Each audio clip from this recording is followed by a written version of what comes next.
Hi, everybody. Welcome to Next to Media. I'm Mike Shields. I'm here with my friend Emily Riley this week. We're trying something new. We're gonna try and talk about the big news of the week in the ad world. Emily, introduce yourself. You're a consultant. You know this. Been in this space for a long time. I knew you as a Forrester analyst way back. Say hello. Hey, everyone. Yeah, thanks, Mike. Nice to be here with you. And I have been here since way back. Actually, 1999 was my first ad tech job. Wow. Yeah. We go back to the turn of the century. Well, you know, that's a long time. And things have changed and some things have not changed at all. Yes. One thing that's interesting is that let's start from the big story. It's really hard to avoid it, and it's no matter what you're talking about.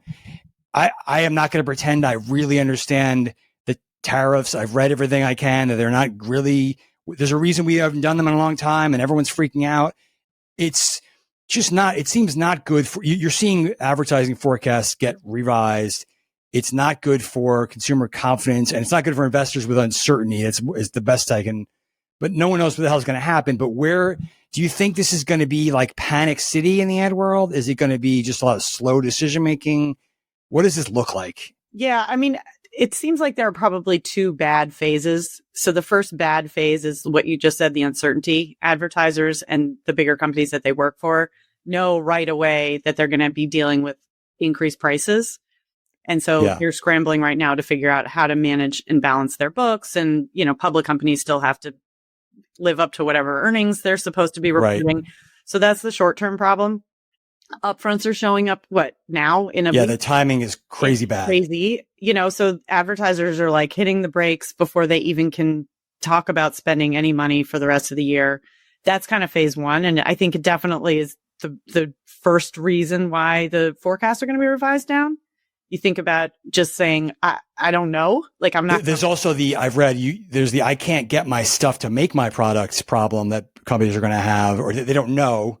So that's going to be, it's hard to advertise things you can't be sure you have on the shelf or whatever. Yeah, that's phase two. Cause then you're saying, all right, I have all these consumers. They want cars or sunglasses or whatever the case may be. Right. Am I going to have them? Are they going to be at a price point that people are willing to pay for? And are these regular people going to be so freaked out by this completely new world that we live in that they're just not going to buy anything? So that's like the longer term weirdness that's harder to predict. I mean, it's definitely going to be a more expensive product that you're looking at on the shelf. But when that happens, I think nobody really knows. Yeah. It's funny. I was talking to somebody who said it in a weird way, COVID was helpful and that they've been through this pretty recently. This, like, we got to have 5 different contingency plans. And we know we can move faster than maybe we would have in the past. So that's like actually get some brands ready. But I hope it does not lead to mass cuts or just total hesitancy in spending, because that kind of hurts everybody. Yeah, for sure. I mean, you know, a big price increase is bad for everybody right now. Nobody wants it. The economy's already kind of uncertain. But yeah, you're right. I mean, if you already just dealt with a whole bunch of crappy years of bad supply chains and bad prices and consumer uncertainty, are like, well, more of the same. Yeah. You know, and I wonder if you're going to see, like, you know, what's unpredictable. Well, you know, consumers are just unpredictable, but are the Trump devotees who are like the believers going to have confidence and just say, like, well, I'm going to keep shopping and keep believing and this is going to turn out well? Or is everybody going to freak out? I don't think anybody can predict that. Well, if you look at the demographics, somebody who is diehard Trump tends to have a lower household income. Yeah. They tend to live in more rural areas. So they have fewer places to shop. They're shopping at Walmart. And they're going to have, you know, more unstable job prospects for their family generally. Yeah. That's just demographics. So they're very conscious of their paycheck going to daily purchases like groceries and gas. If they see those regular old things going up, they're going to freak out. I mean, that's feel it. Yeah. Their day-to-day sucks if that happens. Yeah. So that, I mean, if I'm not trying to turn this into political, if that breaks, if anything can break a fever, it would be that economic panic. But we'll see. It's going to be hard to read. It's going to be kind of an insane few oh my goodness. Weeks yeah. or months. I think this next quarter is like so up in the air. Yeah. Great. So getting back to like on the ground in ad tech, talk about things that never seem to change. You know, there's like a yet another analytics bombshell. And, you know, it's hard for me not to get cynical about these things, because I'm like, I wrote about this 15 years ago, but I mean, I actually did, like, you know, the fraud problem being a problem. And this was really an indictment on the most recent one. Really hit the attribution, not that the brand safety guys. Yeah, the brand safety guys, the verification companies. I'm trying to say. Oh yeah, sure, for sure. And that's troubling.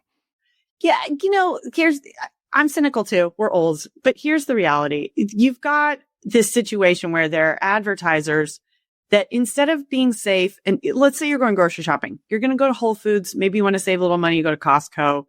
You don't go into a dark, shady corner and buy food from somebody behind a dumpster. It's a good analogy. You never do this in any other category. Right. It's like, why are you going into the shady corners of the universe? You're like, I'm 1 inch away from porn. It better not be on porn, but I'm okay if it's 1 inch away from that. Like that, your standards are so ridiculous. Because the CPM is a little better. Yeah, like there's always the constant, keep me away from this stuff, but give me a better quarter, bring my number down. Absolutely. You're pushing so hard on the limits that you're just bound to find problems. And then you look at the poor ad tech companies, and how often are you going to hear somebody say the poor ad tech companies? Right. But in the brand safety world, it is kind of hilarious. Like they have 5, 6, 7 different verification vendors that they're required to pay for and slap on top of everything that they do. And the buyers are still supposed to have total free reign and ultimate scale at this crazy level that doesn't even touch reality. Right. And it's like, how many Gen Z homeowners in, the metro area is there? Probably not 67 billion, but if you look at the number of impressions people want to be able to buy, you would think, yeah. It's not founded. So do you think, is this I always wonder, is this an indictment on the brand safety guys that they just don't work, their tools or can't keep up? Or is it like, is it the whole system or could you always find some problem like this if you dug hard enough? Cause the fraudsters are really good. Yeah.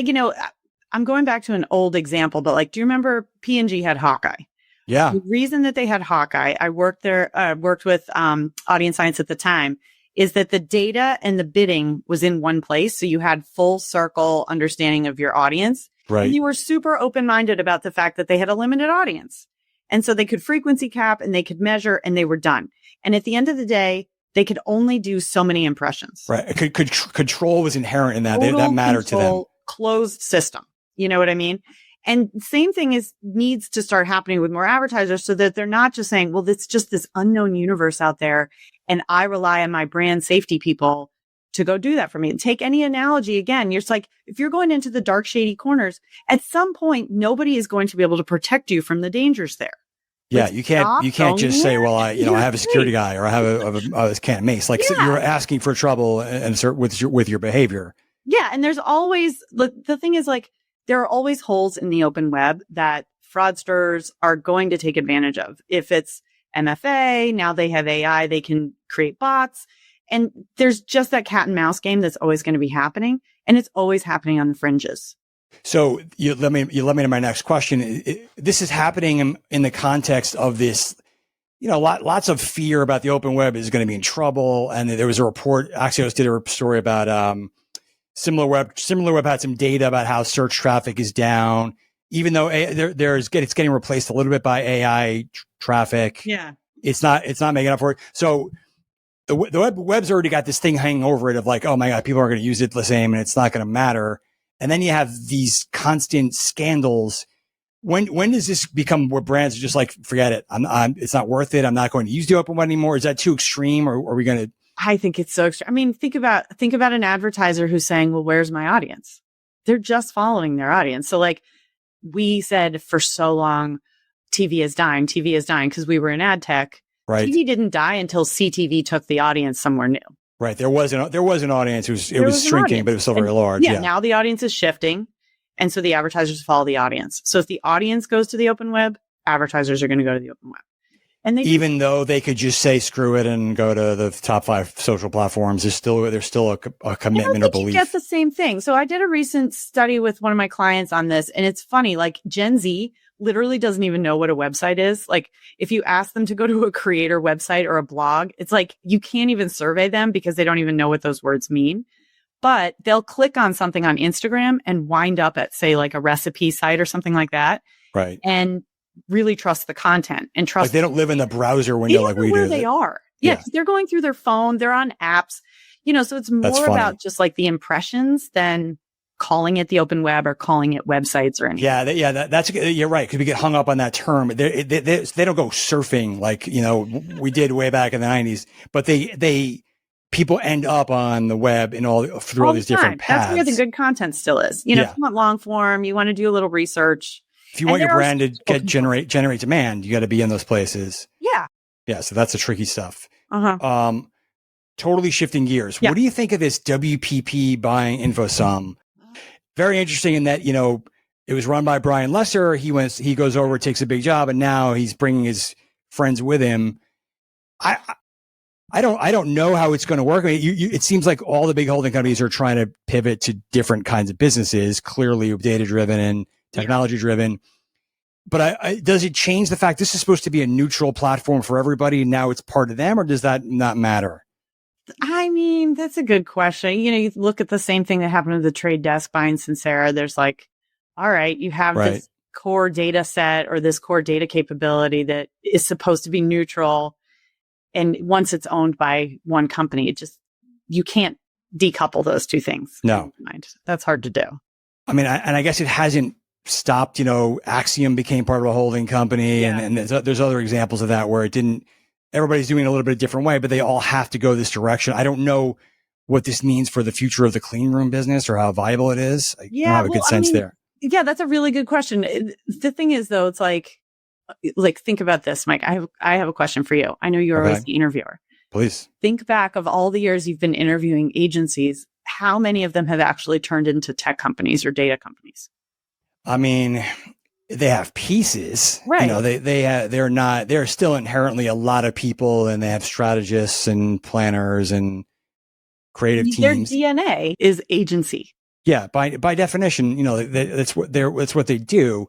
They're not. You don't just plug in your agency and your holding company and it does stuff like it's people. Yeah. They use a lot of tech. It's pitching. It's all the BS that comes with servicing huge. It's a service business. Yeah, exactly. Yeah. That you're right. Has that actually changed? I mean, there's so much talk now about how it's going to be so much smaller and you're going to get rid of these people. How is that even possible, though? I mean, because the demands go up through the roof when things get so complex. Like, just think of one TV advertiser that now has to have creative that works on CTV, and they want to personalize it, and they want commerce in it, and they're using AI. So all of a sudden, instead of one video creative, like one asset, one commercial, maybe they have 100.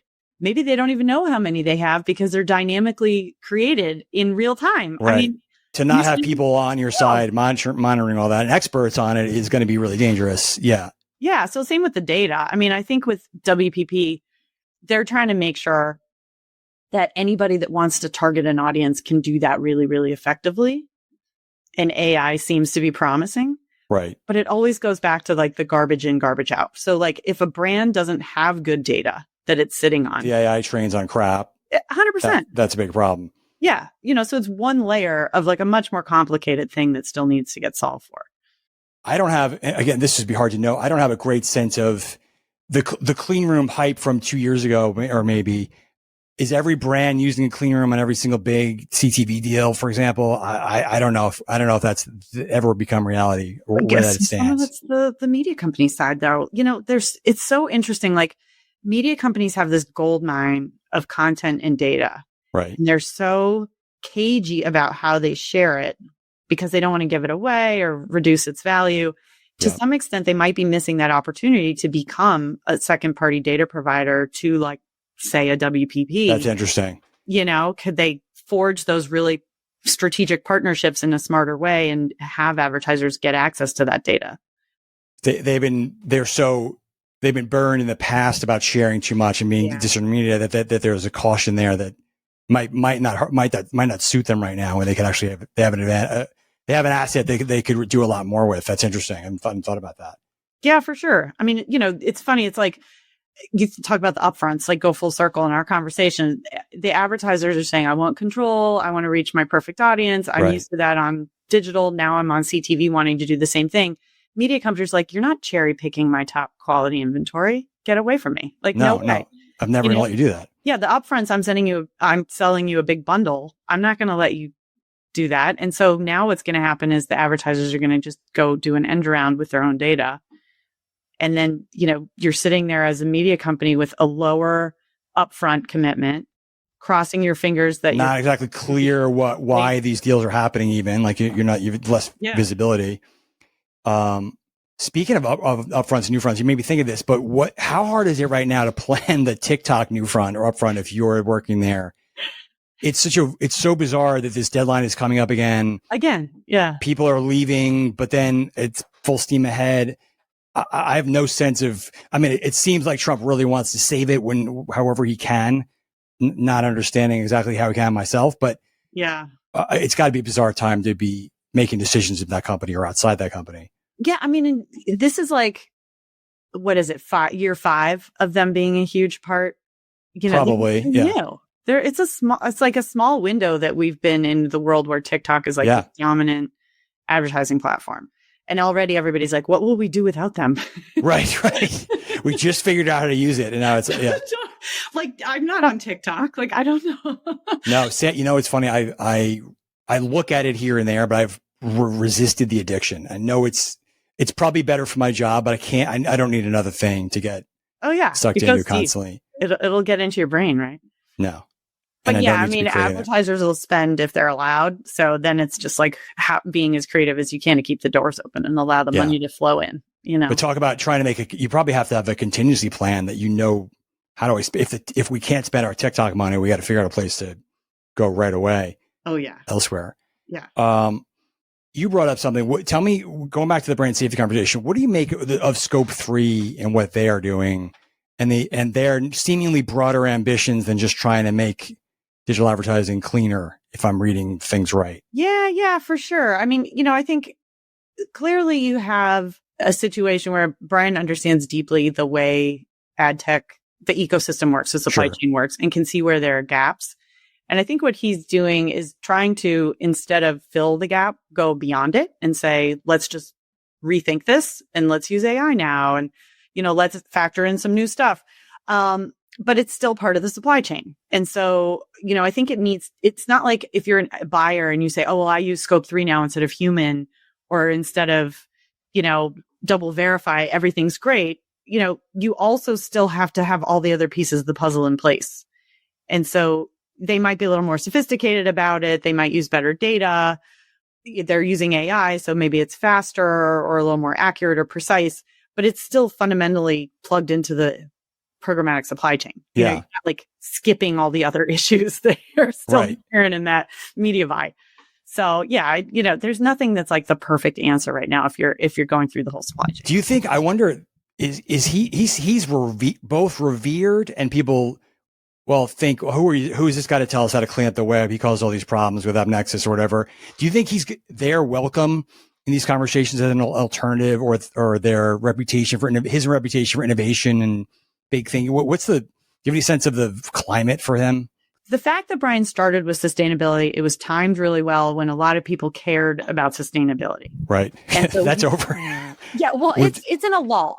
Personally, I want to save the world, so let's just say that it's in a holding pattern right now. I think it's like DEI. You can't have it anymore. It had its happy time. Yeah. The way the Gartner hype cycle works, it's now in like the trough of disillusionment, it's called, but it'll come back. When there are more fires and floods, people start caring. Right. But, he started with a business model that was really timely, but that was several years ago. And, he needs to obviously capture attention and dollars still. Expanding to other things that are like good for the ecosystem isn't a bad thing. Yeah. But I think everybody's wondering, to what extent does this just become another ad tech company versus is it a virtuous ad tech company? So brand safety is in theory virtuous. But you're a company that wants to grow at some point. Yeah. Hey, well, you know what? I could do all these other things for you that, because we're really good at this. Like you could see that pitch, which might be welcome because there's a need to clean up the ecosystem, or it might be like, hold on a second. You said you were just about green. I don't know. That would be very curious to see what kind of entry they can make or what kind of headway. I think people are open-minded, and he's a proven entrepreneur. He understands how ad tech works. He's upping the ante on ad tech by saying that he's using agentic AI. A lot of the other AI in this space right now is based on ChatGPT, large language model, which can do certain things but can't do everything. It's funny. I actually work with a company on the sort of financial side, and they're using neurosemantic AI, which they're saying is even more capable of understanding stuff. So there's going to be like the AI arms race, and you could imagine somebody like Brian O'Kelly in Scope 3, where they're still small and nimble enough, can do those leapfrog kind of AI things. Whereas, you take like a huge entrenched company like a Trade Desk, are they going to be able to just like slap AI onto the side of what they do and say that they're a new platform? Like, they're not going to be able to do that. Yeah, they're still trying to get people apparently to use the platform they built a couple of years ago. That's going to be really hard to do. The bigger you are, the harder it is to shift into and the AI innovation is going to be so rapid that it's going to be hard to change gears. Yeah, and they're different flavors, and think of this poor like media buyer trying to figure out like what flavor of AI is the better way to go to reach their perfect audience. I mean, it's really. And am I just getting myself out of a job over time anyway? That's what they're in the back of their mind. Like, is this going to be fully automated and it's over for me? All right, last topic. I think you were not. I was at the Play front, so I don't think you were there. But talk about the advantage of and the negative part of being around for a while. Is I was there, and it was very well done, well attended, good event. But it felt like, God, I've heard all this before, and it was 10 years ago, and it was 20 years ago, and that's particular, I think, to gaming, where you've just been waiting for it to blow up forever and hearing how it needs to. And so many of the companies there are presenting things that are very similar to 15, 20 years ago. Yeah. I just, I don't know if you have a pulse on this, like, is in-game advertising like kind of forgotten? Is it going to take off? Is it slow? What do you hear, if anything? Yeah, for sure. So there's actually a pretty recent announcement. I don't know if it was a couple days ago with Roblox. Yeah, that was a highlight. Yeah, for sure. And, Roblox also has been working with PubMatic for a while, and they're continuing to work with PubMatic. These guys are pretty motivated to, I'd say, take in the best of the best. They already are. Yeah, they want to move faster rather than they're not tiptoeing. Yeah. So the big difference is it's not like, oh, let's go to, some new global market and try to introduce programmatic to them, and it'll be like 2000 and there's, 5 or 6 years behind us. They don't have any data. Gaming is like the opposite. They're like, we have this psycho captive audience. We have all the data we need. We already have their credit card. I mean, it's like the opposite. So they're more like, all right, how are we going to use whatever is your coolest tech and your best targeting capabilities? And, where can we borrow data that we don't have to just kind of tweak our revenue model over time? It's not the same. I mean, they're almost in the driver's seat a little more, no pun intended. Yeah. But like, it helps a lot that I think they already have just these like crazy revenue streams happening. Yeah. The fact that they are so big, and then you bring Google into the equation, they've just got huge demand. That's how these markets grow, where you take friction out of it. When everything is custom and challenging and unique, it's just not positioned well to move fast. But that was a sign of hope, I think, for the gaming, but it was hard not to be like, oh God, when is this going to happen? Well, and it's also like, to your point, 15, 20 years ago, it was like, and you could imagine driving a car through a virtual world and seeing a virtual billboard. Yes. And, cool. That's fine. But that's not that compelling, right? At this point. No. Yeah. Yeah. And they've done all the sponsorship placement stuff already. All that's happened and is happening, and it can be AI and probably is already AI. Yeah. So they're just really like, all right, where are those fringe opportunities that we haven't really thought about? Right. All right. Well, we'll see. Emily, fun stuff. We're going to try this again. Fun experiment, but great talking about the week with you, and we'll talk again soon. Sounds great. Thanks, Mike. Thank you.